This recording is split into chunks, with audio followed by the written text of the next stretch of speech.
الحمدللہ رب العالمین والصلاة والسلام علی سید الانبیاء والمرسلین اما بعد فاعوذ باللہ من الشیطان الرجیم بسم اللہ الرحمن الرحیم الحمدللہ عز وجل آج رمضان المبارک کا دوسرا روزہ ہے۔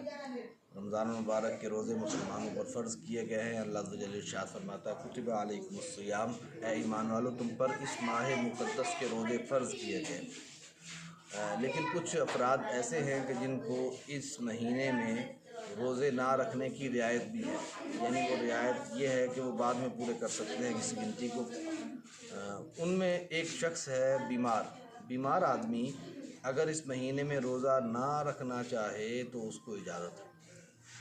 اب کون ہے جو روزہ نہیں رکھے گا، کون سا بیمار ہے؟ آج کل بظاہر تو ایسا نظر آتا ہے کہ سبھی بیمار ہیں، بہت ساری بیماریاں لوگوں کو گھیرے ہوئے ہوتی ہیں، لیکن وہ کون سی بیماری ہے اور کس کے کہنے پر روزہ چھوڑ سکتا ہے، اور چھوڑنے کا مطلب کیا ہے کہ وہ اب ہمیشہ نہیں رکھے گا، کبھی نہیں رکھے گا، یا اس کو بعد میں رکھے گا؟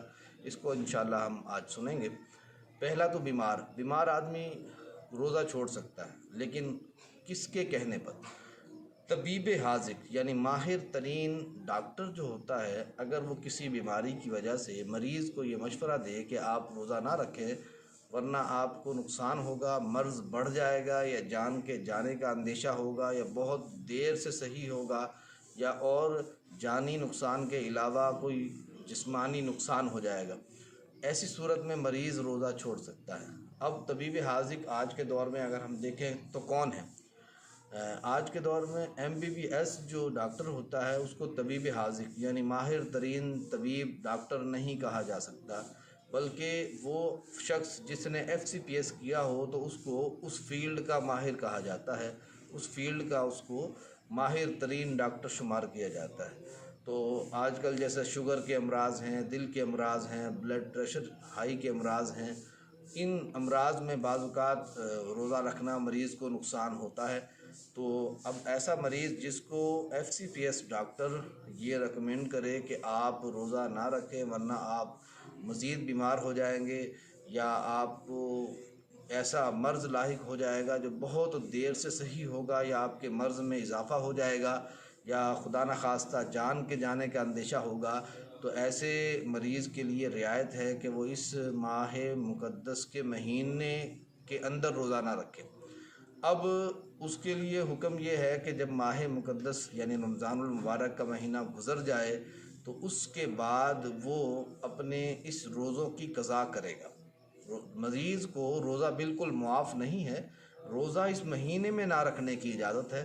اب مثال کے طور پر اگر گرمیوں میں رمضان آیا ہے اور وہ مریض گرمیوں میں روزہ نہیں رکھ سکتا تو اب اس کے لیے حکم یہ ہے کہ وہ رمضان کے گزرنے کے بعد سردیوں میں روزہ رکھے گا، یا جس مہینے میں اس کی طبیعت تندرست ہو جائے تو اس کو رکھا جائے گا۔ جیسے بعض اوقات ہیپاٹائٹس C کا مرض ہوتا ہے، اس میں وہ میڈیسن 3 مہینے کا کورس استعمال کر رہے ہوتے ہیں، تو اس مہینے میں انتہائی گرمی، بخار یا پیاس کی کیفیات کا اندازہ لگایا جاتا ہے، تو ایسا شخص جو مخصوص دوائی استعمال کر رہا ہے اس کی وجہ سے وہ روزہ نہیں رکھ پا رہا، مریض کو ڈاکٹر نے منع کر دیا ہے، تو جب اس کا کورس پورا ہو جائے تو رمضان المبارک کے بعد وہ اپنے روزوں کی گنتی کو مکمل کرے گا۔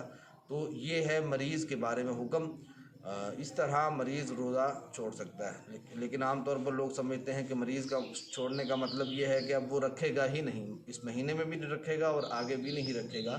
تو یہ میں نے آج مختصر مرض کی کیفیت اور کس کے کہنے پر روزہ چھوڑے گا اور چھوڑنے کے بعد اس کے لیے کیا حکم ہوگا، تو یہ میں نے انشاءاللہ اس کو بیان کیا ہے۔ کوئی اور سوال ہو آپ کی طرف سے؟